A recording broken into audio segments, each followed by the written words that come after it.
இங்க இருக்கக்கூடிய மாணவர்களை எனக்கு தெரிந்த வரைக்கும் கிட்டத்தட்ட பாதி பேராவது மிக சாதாரணமான பொருளாதார பின்னணியிலிருந்து படிக்க வந்த பிள்ளைகளாக இருக்கலாம். ஒரு விவசாயின் மகனா இருக்கலாம், ஒரு தனியார் அலுவலகத்தில் ஒரு சின்ன பணி செய்யக்கூடிய ஒரு தந்தையின் மகனாக இருக்கலாம், அல்லது ஒரு சின்ன கடை வச்சிருக்கக்கூடிய அப்பாவின் பிள்ளையாக இருக்கலாம், அரசாங்க உத்தியோகத்தில் 15 வருஷமா ஏதோ ஒரு சின்ன வேலை பார்த்துக்கூடிய ஒரு சாதாரண பணியில் இருக்கக்கூடிய பிள்ளையாக இருக்கலாம்.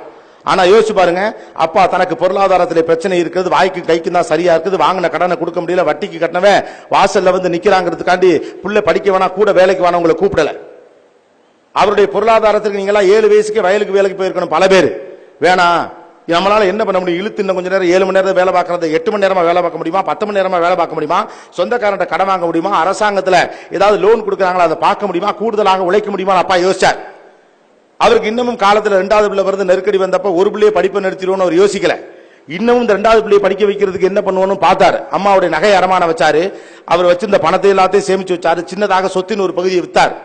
என் பிள்ளைகளை இன்ஜினியர் ஆக்கி பார்க்க, டாக்டர் ஆக்கி பார்க்க, அல்லது ஒரு ஆடிட்டர் ஆக்கி பார்க்க, ஒரு நல்ல மனுஷன் ஆக்கி பார்க்க, ஒரு பதவியில் உட்கார்ந்து வச்ச அழகு பார்க்க என்னிடம் என்னவெல்லாம் இருந்தது என்பதை தான் உங்கள் தந்தை கணக்கு போட்டார். என்னவெல்லாம் இல்லை என்று கணக்கு போட்டிருந்தால் நீங்கள் இங்கே இல்லை. நம்ம தந்தைகிட்ட நம்ம கத்துக்க வேண்டிய விஷயம் அதுதான். என் மகனை ஆளாக்கி பார்க்க, என் மகளை ஆளாக்கி பார்க்க என்கிட்ட என்னவெல்லாம் இருக்குன்னு பார்த்தார். என்னிடம் உழைப்பு இருக்கிறது, கூடுதலாக உழைக்கிறேன், இதோ உதவிக்கு வருவதற்கு ஒரு சொந்தக்காரன் இருக்கான், அவன்கிட்ட கொஞ்சம் காசு வாங்கிக்கிறேன், அதை திரும்ப கடனாக கொடுக்கிறேன். நான் உழைப்பது ஒரு மட்டுமல்லாமல் என்னுடைய மனைவியும் உழைக்க சொல்லுகிறேன். என்னுடைய 3 வேளை சாப்பாடுல இருந்து 1 வேளை சாப்பாட்டை நான் இறுக்கி பிடிக்கிறேன். 2 சட்டை வாங்குற இடத்துல 1 சட்டை வாங்குறேன், ஆப்பிள் பழம் வாங்குற இடத்துல வாழைப்பழம் வாங்குறேன்னு எப்படி யோசிச்சார்? உங்கள் மீது இருக்கக்கூடிய பிரியம், அதே பிரியம் உங்கள் பெற்றோர்கள் மீது உங்களுக்கு இருக்கும் என்றால் படியுங்கள், அவ்வளவுதான். அதே பிரியம் உங்கள் பெற்றோர்கள் மீது உங்களுக்கு இருக்கும்னா, 2 ஆப்பிள் ஒரு வீட்டில் இருக்கு அல்லது 1 ஆப்பிள் இருக்குன்னா, அழுகிய ஆப்பிளையே எடுத்து சாப்பிடுகிற அப்பாக்களின் தியாகத்திற்கு முன்னால் நீங்கள் படிச்சு என்ன படிக்காம என்ன? வீட்டில் என்னையா கவனிச்சிருங்களா உங்க அப்பாக்களை?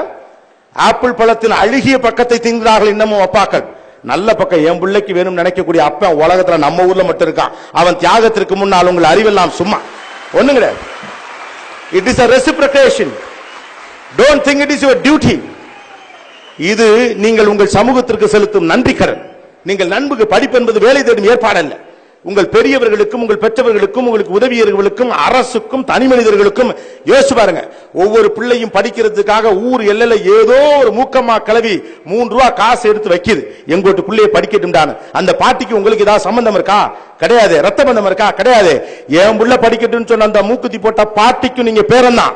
அந்த பாட்டியை காப்பாற்றுறது உங்க பொறுப்பு தான். It is your responsibility to safeguard this society. This is a high time for you to give thanks to the society. இந்த சமூகத்திற்கு நன்றி தெரிவிப்பதற்கான காலகட்டமாக இதை பாருங்கள். எத்தனை அவமானங்களை உங்கள் தந்தை சந்தித்திருப்பார், எத்தனை அவமானங்களை உங்கள் தாய் கடந்திருப்பார். ஏதோ ஒரு அவசரத்திற்காக, பிள்ளையுடைய ஃபீஸுக்காக, படிப்புக்காக, புக்குக்காக, ஷூக்காக, ட்ரெஸ்ஸுக்காக, டூருக்காக, அறிவியல் எக்ஸிபிஷனுக்காக 1/2 பவுன் வச்சிருந்த தங்கத்தை கூட அடமான வச்சுட்டு இரவல் நகையை வாங்கி போட்டுக்கிட்டு கல்யாணத்துக்கு எப்படி போறதுன்னு கல்யாணத்துக்கு போகாம வீட்டுக்குள்ளே இருந்துகிட்டு உடம்பு சரியில்லைன்னு பொய் சொல்லி அழுது பிள்ளை ஜெயிச்சிரும் நம்பிக்கையோடு காத்திருக்கிற தாய்க்கு பதில் சொல்ல முடியலன்னா நீங்க படிச்ச என்ன படிக்காம? இந்த தாயின் தியாகத்துக்கு பதில் சொல்ல முடியலன்னா படிச்சா என்ன படிக்காம? புரிஞ்சுக்கிறவங்க படி, பிடிக்காதான் போ, அவ்வளவுதான். உலகம் முழுக்க பிள்ளைங்க படிக்குது. You go and check it. நீங்க ஆசைப்படக்கூடிய dollar driven countries, the so called dollar driven countries like America or Australia, நீங்கள் எல்லாம் ஆசைப்படும் உலகின் மிகப்பெரிய நாடுகள்.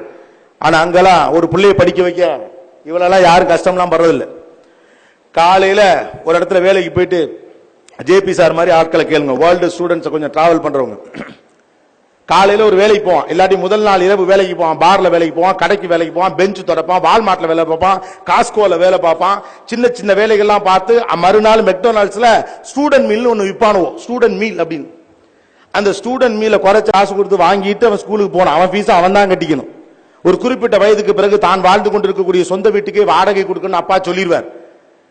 பிள்ளைக்காக சொத்து சேர்த்து வைக்கக்கூடிய அப்பனாத்தாள்கள் ரொம்ப கம்மியா இருக்கக்கூடியது உலகம் முழுக்க. இங்க மட்டும்தான் அப்பனாத்தால காப்பாற்றணும்னு நினைக்கிற பிள்ளையும் இருக்கிறான், சாகுற வரைக்கும் பிள்ளைக்காக வாழ்ந்துட்டு சொத்து வச்சுட்டு போற அப்பனாத்தால் இருக்கான். இந்த உலகம் வேற, இது நாம வேற.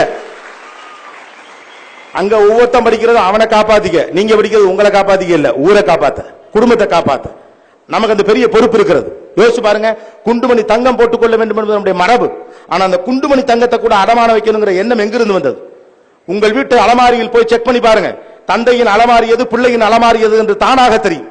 வீட்டு வாசலில் கிடக்கிற செருப்பில் சொல்ல முடியும் எது தந்தையினுடையது எது மகனுடையது என்று. அருந்து கிடக்கிற செருப்பில் ஊக்கு குத்திக்கிட்டு பிள்ளைக்கு ஷூ வாங்கி கொடுக்கிற மனசுக்கு முன்னால என்ன சார் நாமெல்லாம் ஒண்ணுமே கிடையாது. அருந்து போன செருப்பை தச்சு தச்சு போடுறான் அப்பங்காரு.